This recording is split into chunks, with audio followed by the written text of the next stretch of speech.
Welcome back to another best free hit team video ahead of Double Gameweek 34. This video is recorded early on the Friday morning, so there will be press conferences later on. We should get more information on the likes of Kevin De Bruyne and Nathan Ake, and I'm going to build a 50-man squad based on the information we have available at the time of this recording, and also based on my personal opinions. You can't include absolutely everybody. Let me know your thoughts down in the comment section below about any players maybe I missed and that I should have included, and let's try to get this video to 300 likes. Let's keep on pushing towards 20,000 subscribers, reaching more goals. Share this video around, it really helps us out in the algorithm. But let's jump straight into it, starting with the goalkeepers of the best free hit team.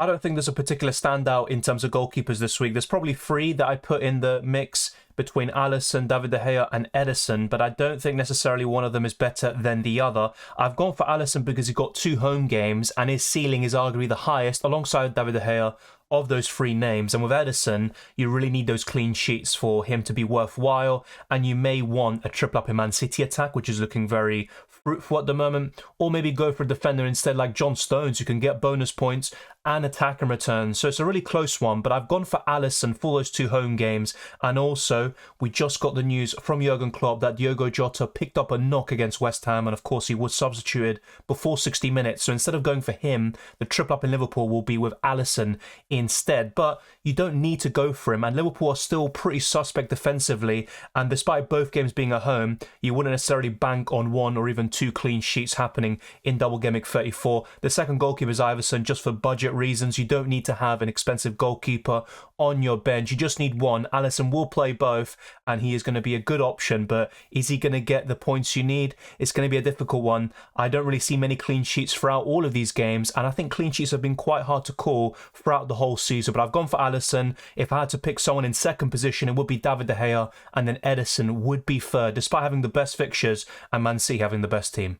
We have plenty of options in defence this week, but for me the standout is Trent Alexander-Arnold. Despite Liverpool not having the best defence, and I still think they will concede in at least one of these 2 games, Trent's attacking threat more than makes up for it. That's now 5 attacking returns in his last 4 games, which is more than he did in the first portion of the season, the first 28 game weeks or so, and he's got the bonus points potential. If Liverpool can keep 1 clean sheet, then Trent has a really good chance of getting in and amongst the bonus points and producing a massive haul. I know he's over 7 million. Liverpool don't keep enough clean sheets, but he's well worth it just for the assist threat alone. I've also gone for Luke Shaw, who is playing pretty well as a left centre-back. Of course, Manchester United were a bit disappointing because they had a great first-half performance against Spurs, going 2-0 up, but then they took their foot off the gas.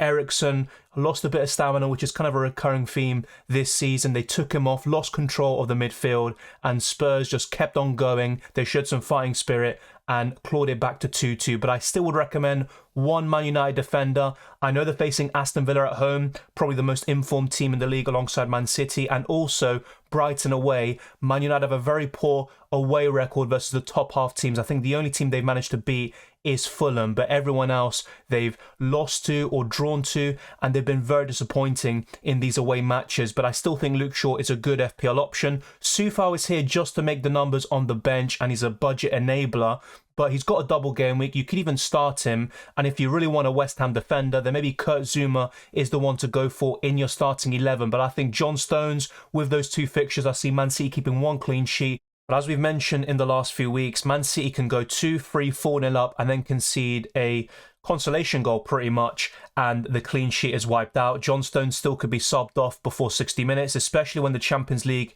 is fast approaching. Of course, we still have just under 2 weeks before the game against Real Madrid in the semi-finals, but once we get closer to that stage, John Stones could be an issue, and that is something to bear in mind, where he could be subbed off before 60 minutes. It happened in game weeks 30 and 31, but he is a good option nonetheless, and I still would recommend him. And as for Estupinian, I brought him in Game Week 33. It didn't pay off, of course, and Brighton, in terms of results, have struggled a bit recently, losing in the FA Cup semi-final. They lost to Nottingham Forest 3-1 and to Tottenham, but I think they deserved a bit more from some of these games, especially the Tottenham one, and they still offer some very good value. Jason Steele was the hero, saving the penalty, and Estupinian was the one that gave the penalty away in the first place. And you can go for Jason Steele as well, by the way. That's another goalkeeper that probably deserves an honourable mention, but I still would rather go go for Stupinian to cover their defence, and you still never know of Robert Sanchez. I think still will continue to start, but there's always that lingering doubt, especially after De Zerbi's press conferences. So this is the back five I've gone for. We're only going to be starting 3 or 4 of these defenders, as we'll show you very soon with FPL.team. Let's now move on to the midfielders, where things get even more interesting.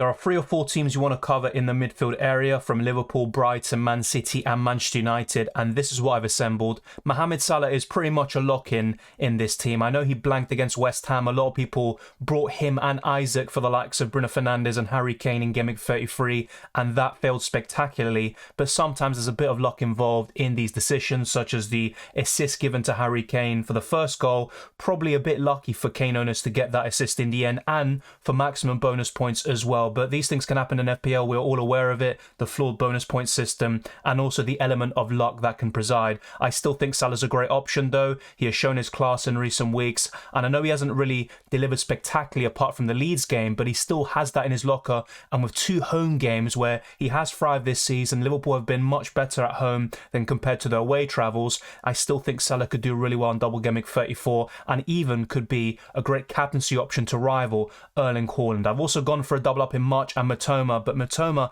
has been extremely disappointing in the FA Cup semi-final, in recent Premier League games where he's blanked against Spurs, Chelsea and now Nottingham Forest, and it's March that's been slowly ticking away nicely with those assists, but you'd still expect a bit more. I know they're cheap midfielders and they're offering great value in general, but you could even make a case for not going for Matoma and starting a single game week option like Isak, Kieran Trippier, or even going for another double game week midfielder like Jared Bowen. So I don't think Matoma is necessarily locked in, but because of his value, because of what he's shown over the course of the season, and I have belief he will haul against either Wolves or Man United, he is included in this team, but you don't need to go for him. Solly March is my preference over McAllister, especially in terms of recent form, but it's still very close between the two, and McAllister has penalties in his locker, and Solly March has more of an assist threat. And I'm just going to go for him because he has been my preference for several weeks and months now, but you don't need to also go for him either. And you could even make a case for not going for that triple up in Brighton. I think the main appeal with that is with your normal teams to cover double game weeks 36 and 37, where Brighton also have a double there. Kevin De Bruyne is currently flagged. We're going to get more clarification later on today with Pep Guardiola's press conference, you would think anyway. And I think he will be available for this double game week. He might get a bench appearance, make a cameo with maybe 20-30 minutes, but if he gets 1 start and 30 minutes in the other game, that's enough for him to haul. You could certainly make a case for going for Grealish instead, but De Bruyne has that explosive potential as he showed in Game Week 33, and he's also been very consistent in the last 3 or 4 game weeks, producing a return in each of those games. So De Bruyne is the more exciting pick. If you can find a way to get him in, I'd highly recommend it, but there's going to be a big question this week about whether to go for De Bruyne over Salah, and I wouldn't do that. I would still rather go for Salah with those 2 home games, and also kind of covering Liverpool offensively and maybe captaining him over Erling Haaland. Now, it's very close between De Bruyne and Salah, and in terms of recent performances, you would give De Bruyne the edge, but I still prefer Salah. I think he'll score more points in Double Game Week 34, but it certainly will be close, and maybe expected minutes could be the deciding factor for you as well. And the last midfielder is Rashford, who produced a 12-pointer against Spurs. He played very well in that game with a good finish to put United 2-0 ahead, and Rashford is still a very good option. Now, one midfielder we haven't put in this team is Bruno Fernandes, and he could also be a very exciting pick in this double game week, but I don't think I'd substitute any single one of these players, with the possible exception of a Brighton midfielder, to Bruno Fernandes, but you'd also need the money in order to do that, and that might impact you significantly in the forward position, or you'd have to downgrade someone like Trent in the back line, and I don't think it's worth it. So this is the midfield 5 I'd go for on the free hit. And also, you know, if I just had the pick of anything this week, and also to have something for the long term, I would probably pick this as my 5-man midfield to also go into Game Week 35 all the way until the end of the season.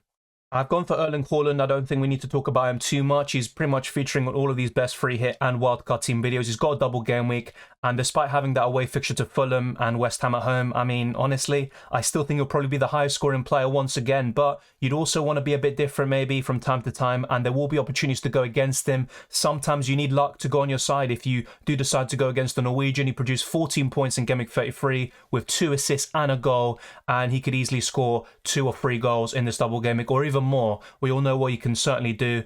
Isak was fantastic coming off the bench against Everton, but we actually discussed this in the deadline stream when a lot of people were talking about bringing in the likes of Salah and Isak for a hit, and I was against most of those scenarios because I thought Isak would be benched. Now, of course, you never know. He got 65 minutes against Spurs, got taken off early, so he still could have started that game against Everton, but even then, he was benched, and that will be an issue in certain game weeks. When Newcastle have a midweek game, for example, it might be Callum Wilson coming in for that match with Isak coming off the bench, maybe later on to kill off the game. So Isak is certainly an interesting one, but I'm very confident he will start against Southampton at home, and you could even start him in this best free hit team, but you have to make a sacrifice when you look at all these options we have at our disposal. You would have to bench someone like John Stones, Estupiñán, or maybe a Brighton midfielder to facilitate Isak, and that's completely up to you. Greenwood is just an enabler and a facilitator. He's 4 million. He's just going to be sitting on the bench in the third slot. So all that's important is deciding on the starting 11, and that's what we'll do right now using FPL.team and also talking about the captaincy.